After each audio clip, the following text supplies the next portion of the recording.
Actually Janasena party వచ్చిందే ప్రశ్నించడానికి, కులాలు, మతాలు ఉండొద్దు అని చెప్పేసి ఒక రీజన్ తోటి వచ్చింది. ఆయన మాటలు మామూలుగా ఉండవు అసలు. అంటే కుల మతాలకు అతీతం అని చెప్పారు స్టార్టింగ్లో. అన్ని పచ్చి అబద్ధాలు, పచ్చి నయవంచకుడు, పచ్చి నమ్మక ద్రోహి. కులాలని కలిపే ఆలోచన విధానం అనే టాపిక్ వచ్చింది కాబట్టి చెప్తున్నాను. కులాలని కలిపే ఆలోచన విధానం దీనిగా కార్తీక వనభోజనాలు జరుగుతాయి ఏపీలో. అవును సార్, అన్ని కులాలకి విడివిడిగా జరుగుతుంటాయి. నేను అన్ని కులాలని కలిపి ఒకే చోట సర్వజన సామూహిక కార్తీక వనభోజనాలను జనసేన పార్టీ తరఫున చేపడదామని మీరు ప్రపోజ్ చేశారు.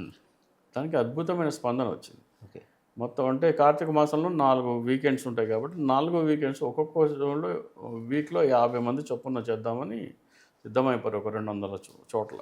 Okay sir. దానికి గారా రాఘవ అనే వ్యక్తి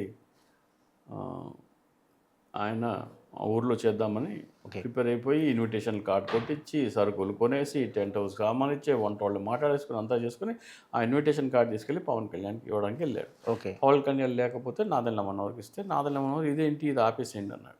ఓకే, ఇది ఆపేయటం ఏంటండి, మన పార్టీ సిద్ధాంతం ఇది, కులాలను కలిపే ఆలోచన విధానం. ఎస్, ఏ కులానికి ఆ కులం ఇట్లా కార్తీక వనభోజనాలు చేసుకోవడం ఏంటి, మనం చేయాల్సింది మా అన్ని కులాలని కలిపి కదా అంటే, లేదు అంటే, లేదండి నేను ఒక్కడనే కాదు వందలాది మంది చేద్దాం అనుకుంటున్నారు, ఇది ఈ కార్యక్రమం చేయడానికి చాలామంది సన్నద్ధాలు చేసుకుంటారు. అంటే ఎవరెవరు చేసుకుంటున్నారో నాకే తెలీదు అంటే, ఇవన్నీ ఆపేయాలంటే ఏం చేయాలి, పవన్ కళ్యాణ్ చేత ట్వీట్ చేయించాడు ఆయన. ఓకే, ఏమని సార్? జనసేన పేరు మీద కానీ లేకపోతే పవన్ కళ్యాణ్ పేరు మీద కానీ ఎవరు కార్తీక వన భోజనాలు చేయడానికి వీల్లేదు. ఓ, అది పవన్ కళ్యాణ్ గారే ట్వీట్ చేశారు. పవన్ కళ్యాణ్ ట్విట్టర్ ఇప్పుడు పంపిస్తా, స్క్రీన్ షాట్ డిస్ప్లే చేయండి. ఓకే, అంటే కులాలని కలిపే ఆలోచన విధానం కూడా మోసమే, అర్థమైపోతుంది.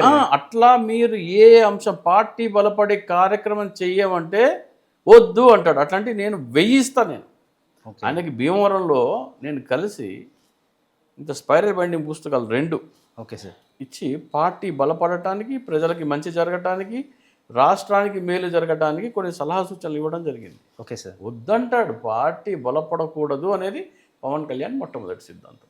ఎందుకంటే పార్టీ అతనిది కాదు, పార్టీ చంద్రబాబు నాయుడు, అతను కేవలం ఒక బినామీ. అతన్ని పెట్టించారు పార్టీ, అతను పెట్టించాడు.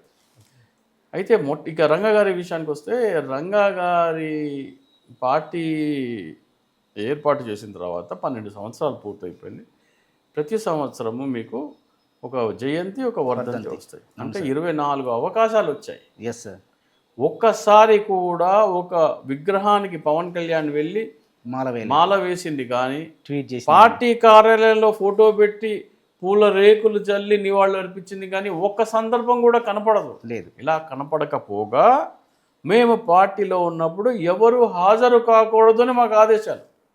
అలాంటి రంగా గారిని ఈ రోజున పవన్ కళ్యాణ్ గారు ట్వీట్ చేసి ఎందుకు నివాళులు అర్పించారంటే, ట్వీట్ కూడా చూస్తే ఒక లైను. అవును సార్, చూసాం. అది ముస్తరికగా ఉంది, మనస్ఫూర్తిగా హృదయం లోతుల నుంచి వచ్చినట్టేమీ లేదు. ఆ ట్వీట్ పవన్ కళ్యాణ్లో ఉన్న భయాన్ని చూపిస్తుంది. ఓకే, కాపు సామాజిక వర్గం పట్టు కోల్పోతున్న పవన్ కళ్యాణ్, ఓకే, వాళ్ళ కోసం ఇప్పుడు ఆ ట్వీట్ ఆదరణ కోల్పోతున్నాను. ఓకే, కాపుల్లో నా ప్రజాదరణ పోయింది, కాపులే నన్ను విమర్శిస్తున్నారు. ఒకవేళ కాపులందరూ నన్ను విమర్శిస్తే ఫస్ట్ నన్ను మెడబట్టి బయటికి గంటేది ఎవరు కూటమి నుంచి? సీఎం గారు చంద్రబాబు నాయుడు. అది బాబు, నీ మొహం చూసి, నువ్వు మొహానికి వేసే రంగులు చూసి, నువ్వు తల ఎగరేయటం చూసి, నువ్వు జుట్టు ఎగరేయటం చూసి, నువ్వు వేసే చిందులు చూసి కాదు నేను పొత్తు పెట్టుకున్నది. నీ వెనకాల కాపు సామాజిక వర్గం అనే బలమైన ఓటు బ్యాంక్ చూసి నీతో పొత్తు పెట్టుకున్నాను. ఆ కాపు సామాజిక వర్గమే నిన్ను చీకొడుతున్నారు. నువ్వు నాకు అవసరం లేదు, గెట్ అవుట్ అంటాడు, మెడబట్టి బయటికి గెంటేస్తాడు. సో అందుకొచ్చింది ఇప్పుడు ఆ ట్వీట్. అందుకనే భయం. సో వంగవీటి మోహన్ రంగా గారు ఎప్పుడో చనిపోయినా కానీ 40 సంవత్సరాల తర్వాత ఈ రోజున పవన్ కళ్యాణ్ వెన్నులో వణుకు పుట్టించిన మొనగాడు వంగవీటి మోహన్ రంగా గారు. బతికుండగానే కాదు, చనిపోయిన తర్వాత కూడా రాజకీయ ప్రత్యర్థుల వన్నులో వణుకు పుట్టించారా ఘనత వంగవీటి మోహన్ రంగా గారు 100%. సో ఈ రోజున రంగా గారి ఒంగొంగి దండాలు పెట్టే పరిస్థితి రాబోయే రోజుల్లో వస్తుంది. విగ్రహం ఎక్కడ రంగా గారి విగ్రహం వస్తే పవన్ కళ్యాణ్ అట్లా ఇట్లా ఒంగొంగి దండాలు పెట్టే పరిస్థితి రాబోతుంది.